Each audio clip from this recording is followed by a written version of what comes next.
If your child has never called you a bad mama or a bad papa, there's something seriously wrong with your parenting. Hi, I'm Manjula, and this is The Art of Parenting by Planet Spark, where you and I learn various ways of parenting from each other. You know, we always want to be the best parent to our child. We want to shower them with all our love, we want to fulfill all their desires, and we want to say yes to anything they ask for. But is this the right way of parenting? Now, many experts and child psychologists stress on the fact that parents should say no to their child's unreasonable demands. You have to set some boundaries, otherwise, it will affect his or her behavior and his or her future. We need to understand that saying no to your child doesn't make you a bad parent. It actually prepares your child to face the challenges of the real world. In today's times, we are so busy with our work that we sometimes over-pamper our kids to compensate for the guilt we feel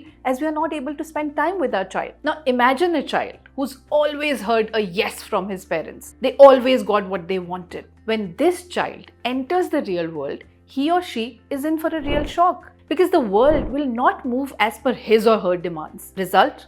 Anxiety, depression, anger. Now, who is to be blamed for this? The world?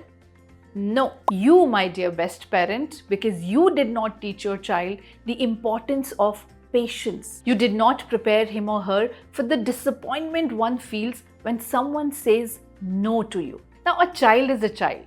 The moment you will say no to one of their demands, you will hear them call you a bad mother, a bad papa, or the worst parents. But deep down, you should know that for a greater good in the future, it's okay to be bad now. There are so many mothers I have seen will cook for their kids even if it is like 1 o'clock at the night, even when the meal for the entire family has already been prepared, but the child is showing tantrums that I will not eat this, I don't like this, and the mother says, don't worry bacha, I will cook your favorite dish for you. Now this act might win you a best mother award from your child or from your family now, but will make your child lose out on his or her future. This child will never learn the value of patience, value of rejection, value of adjustment, and most important, value of gratitude. Imagine this child in an office and the boss gives him or her a project and also gives him or her a team to handle that project. But this child does not like one of the team members. Now, how will they manage? Can they say to their bosses that,